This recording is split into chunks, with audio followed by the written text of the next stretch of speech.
Hey everybody, and welcome to a new feature that we are beginning today. It is called Overtime. And the idea behind Overtime is this. If you're a part of our church, Discover Community Church, you know that I like to go very in-depth on some difficult theological subjects.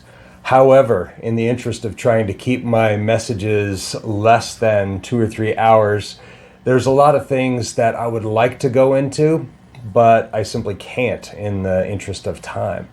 What I'm going to do is try this new feature called Overtime, and the idea is that we will have a conversation on some of these topics that are interesting in some cases, maybe theologically important in other cases, but sometimes it's just going to be fun. But it's a little bit more of an in-depth look than we're going to want to do on a typical weekend message.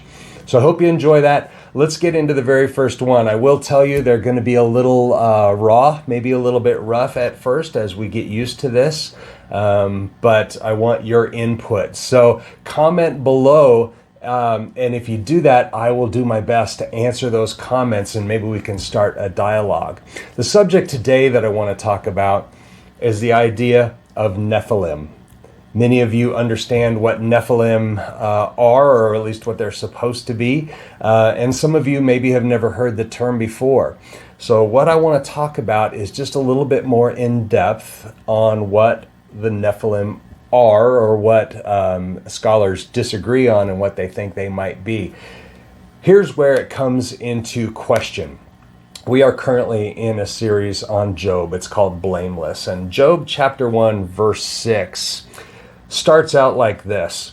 Now there was a day when the sons of God came to present themselves before the Lord, and Satan also came among them. So before we even get going, we have this question, or who are the sons of God?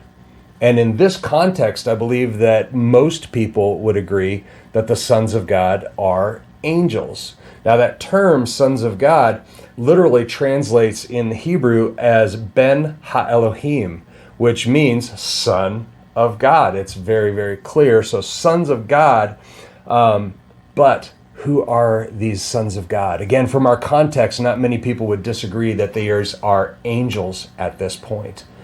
However, that term is used frequently in other areas of the Bible, and this is where a lot of the confusion comes in. So I want to take a few minutes and talk about who these sons of God are. There's been so much speculation, so much debate, very, very well thought out and biblically based debate on who these sons of God are. And all sides, I'll tell you, all sides can support scripturally their viewpoint. And so I'm going to tell you what I believe, but there are so many different ideas. Bone collectors, archaeologists, conspiracy theorists, and those who just want to dabble, and casual Bible scholars all have their own opinions on what this is. And this is one of those topics that's almost more fun than really deep theology. But let's talk about it. If you Google, first of all, the term Nephilim, if you Google the term Nephilim, you will find 5,780,000 results. That's a lot of results, and I will tell you that almost every one of them has a slightly different spin on what they are. So, since I never want anything to hinder your pursuit of biblical truth or just cause confusion that can be a stumbling block, let's talk about this a little bit. So, and I'll let you decide for yourself. First of all, Scripture tells us that Jesus Christ is the only begotten Son of God. I think as Christians, most of us would agree on that. So this term, Son of God, has to be sort of a euphemism or something at some point, not literally Son of God. Now there's an even further debate that goes beyond that Son of God, where it says begotten. Begotten means born of. In other words, as C.S. Lewis says, a goat begets baby goats. A human begets baby humans. Okay, so the begotten Son of God means a born of, And the Nicene Creed specifically goes on to say, begotten, not created, okay, of the same essence as the Father. So we know that angels are created beings. They're not born. So that throws it even into a little bit more of question. But the controversy really stems all the way back to the first time the phrase sons of God is used, and it's 4 sticky verses, and it's from Genesis. Genesis chapter 6, verses 1 through 4 read like this. It says this: Now it came about, when men began to multiply on the face of the land, and daughters were born to them, that the sons of God saw that the daughters of men were beautiful, and they took wives for themselves, whomever they chose. Then the Lord said, My spirit shall not strive with man forever, because he is also flesh. Nevertheless, his days shall be 120 years. This is where God puts limits on how long men lived. Remember, prior to this, it was hundreds of years that people would live. Now, verse 4, this is the one in question. Verse 4, the Nephilim were on the earth in those days, and also afterward, when the sons of God came into the daughters of men, and they bore children to them. Those were the mighty men who were of old, men of renown. So many different interpretations. There's 3 or 4 really primary interpretations of who the sons of God, the Nephilim, are they even the same thing? And who and what are they?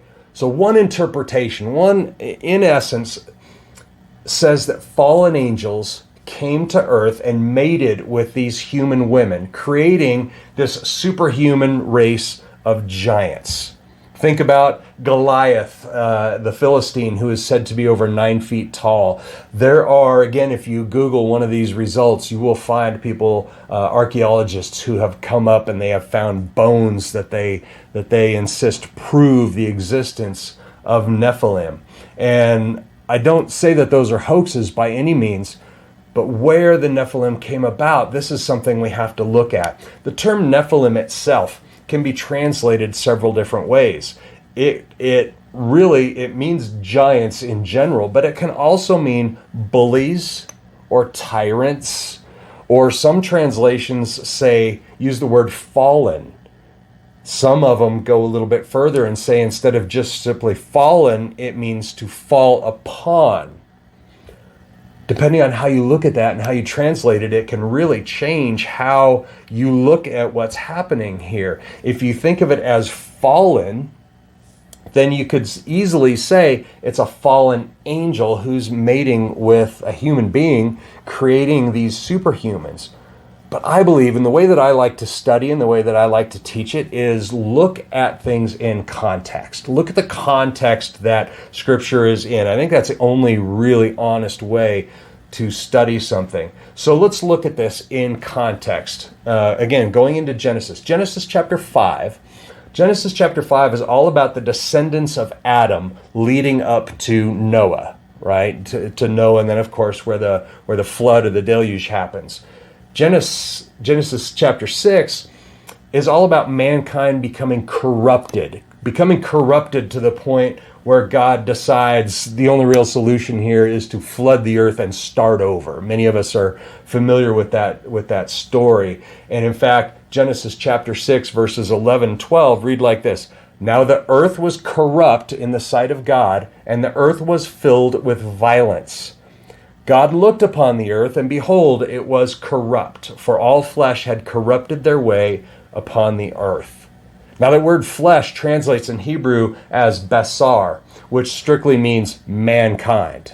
Okay, it doesn't mean angelic beings or anything. It strictly means mankind. For all mankind had corrupted their way upon the earth. Now, you go into Genesis chapter 7. Genesis chapter 7 is the flood. The flood strictly designed to cleanse the earth of these sinful, idolatrous humans, and we know that Noah was really the only one found righteous, and he was graciously allowed to bring some family along, and of course the animals, we know the story. Genesis chapter 6, verse 13, Then God said to Noah, The end of all flesh has come before me, for the earth is filled with violence because of them, and behold, I am about to destroy them with the earth.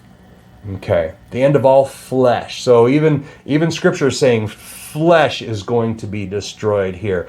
It doesn't talk about strictly in the sense of angelic beings, right? There's no mention of angels. In fact, the term angel really wasn't used until much later. Genesis chapter 16, verse 7 is when the word angel is first used. And rather than to translate as sons of God, it translates as malach, which really literally means messenger.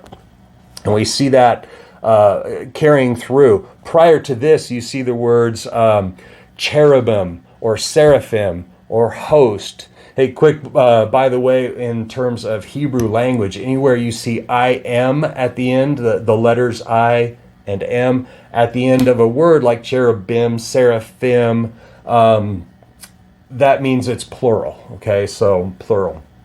Even Elohim is a plural word, meaning God. It's a triune God. It's subject for another day.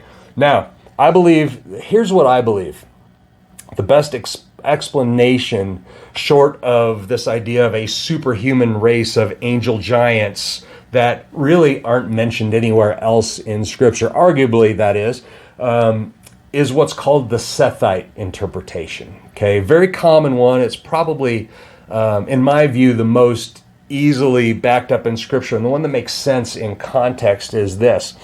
And the Sethite interpretation says this: the sons of God, who the sons of God are in that particular Scripture in Genesis, are the descendants of Adam and Eve's third son, Seth. Now remember, Adam and Eve's first two sons were Cain and Abel